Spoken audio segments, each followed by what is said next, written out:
আজি আমাৰ ১২৫তম বাৰ্ষিক এইটো আচলতে আমাৰ আনুষ্ঠানিকতা, কিন্তু আমি পুৰণা যিখিনি মানুহৰ পৰা তথ্য জানিব পাৰিছিলোঁ এইখিনি তথ্য মতে ৫০০ বছৰ আগৰ পৰা এইখন পূজা মোটামুটি চলি আছে, কিন্তু আমি সবিশেষ তথ্যটো আহৰণ কৰিব নোৱাৰিলোঁ।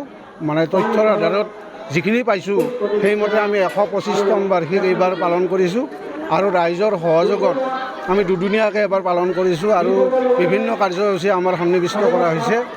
এই কাৰ্যসূচীবিলাক আমাৰ একাদিক্ৰমে চলি থাকিব। ৰাতিপুৱাৰ পৰা আজি আৰম্ভ হৈছে আৰু অহাকালিও আমাৰ বিভিন্ন কাৰ্যসূচী থাকিব, সাংস্কৃতিক অনুষ্ঠান থাকিব।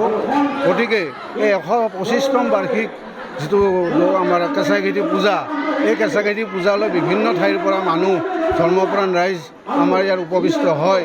তেখেতসকলক আমি যথাক্ৰমে যিখিনি পাৰোঁ আমাৰ ৰাইজৰ তৰফৰ পৰা সেইখিনি শুশ্ৰূষা কৰিবলৈ আমি চেষ্টা কৰোঁ। আৰু আমাৰ কেঁচাইখাইটি পূজাখন যে স্থাপন হৈছিল, আৰম্ভণি হৈছিল, এই আৰম্ভণিটোৰ এটা আমি যিটো তথ্য জানিব পাৰিছিলোঁ, এই তথ্যমতে আছিল কি তেতিয়া কলেৰা মহামাৰী সদৃশ কিছুমান বেমাৰ আহিছিলে। এই বেমাৰ আহোঁতে আমাৰ গাঁৱৰ বিভিন্ন মানুহ, বহুত মানুহ আৰু একাদিক্ৰমে মৃত্যুমুখত পৰিছিল। তাৰপিছত এজন আমাৰ মানুহে সপোন দেখিলে যে এনেকৈ যদি কেঁচাইখাইটি পূজা কৰা হয়, কলৰ ভোৰ সাজি আৰু বলি বিধান কৰি তাৰপিছত বেমাৰটো নাইকিয়া হ'ব। আৰু তেতিয়া সেইমতে আৰম্ভ কৰিছোঁ সৰু সুৰাকৈ, আৰু সেইমতে আমাৰ গাঁৱৰ মানুহ নিৰাপদ বুলি ভাবি আমাৰ আগবাঢ়ি আহিছিল আৰু নিৰাপদ হৈছেও আমি জনামতে। গতিকে একাদিক্ৰমে তেতিয়াৰ পৰা আমাৰ পূজাখন চলি আছে আৰু এতিয়া আমাৰ নতুন প্ৰজন্মই পূজাখন অলপ আনুষ্ঠানিকভাৱে অলপ ডাঙৰ কৰাৰ চেষ্টা কৰিছে। আমি যিমান পাৰোঁ তাতে অংশগ্ৰহণ কৰি বিভিন্ন প্ৰকাৰে আমাৰ যাতে পূজাখন আৰু অধিক ক্ষীপ্ৰ বা ভাল কৰিব পাৰোঁ তাৰ কাৰণে প্ৰচেষ্টা অব্যাহত ৰাখিছোঁ।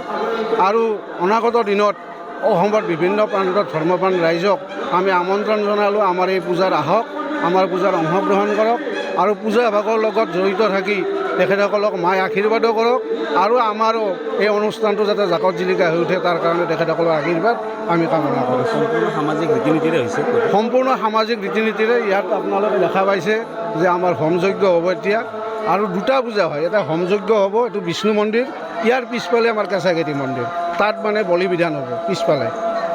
আৰু এটা প্ৰবাদ আছে যে আমাৰ বিষ্ণু মন্দিৰৰ যিটো আমাৰ ভগৱান যিটো আমি ভাবোঁ আৰু তেখেতে এই বলি বিধানটো নাচায়। দুপৰীয়াৰ সময়ত তেখেতে থাকি ইয়াৰ পৰা আঁতৰি যায়, আঁতৰি যোৱাৰ পিছত আমাৰ বলি বিধান হয়। আৰু এই বলি বিধান হোৱাৰ পিছত এটা প্ৰবাদ আছে যে দুটপাল হ'লেও বৰষুণ আহে, সেই বৰষুণটো শুদ্ধ কৰি দিয়াৰ পিছত বিষ্ণু মহাপ্ৰভু আমাৰ আৰু মন্দিৰত প্ৰৱেশ কৰে। বাকী সাংস্কৃতিক অনুষ্ঠান ৰাখিছে, সাংস্কৃতিক অহাকালি সাংস্কৃতিক অনুষ্ঠান আছে। আমাৰ দুজনো গায়ক আমাৰ ইয়াতে আহিব আৰু আমাৰ স্থানীয় শিল্পী আছে, ডেন্স গ্ৰুপ আছে আৰু বিহু দল দুটাও আমন্ত্ৰণ কৰা গৈছে যিহেতু বহাগ বিহুৰ সময়। গতিকে আমাৰ ৰাইজক আমি আমন্ত্ৰণ জনালোঁ। আমাৰ অহাকালি সাংস্কৃতিক অনুষ্ঠানতো সকলোৱে হিলদল ভাঙি আমাৰ অংশগ্ৰহণ কৰিব বুলি আমি আশাৰে বাট চাই ৰ'লোঁ। আৰু সকলোকে মায়ে আশীৰ্বাদ কৰক, সকলোৰে অন্তৰ জয় কৰক, সকলোৱে ভালে কুশলে থাকক তাৰে কামনা কৰিছোঁ। যিকোনো খবৰৰ বাবে যোগাযোগ কৰক 7099017330 লগতে 7099017110 নম্বৰত।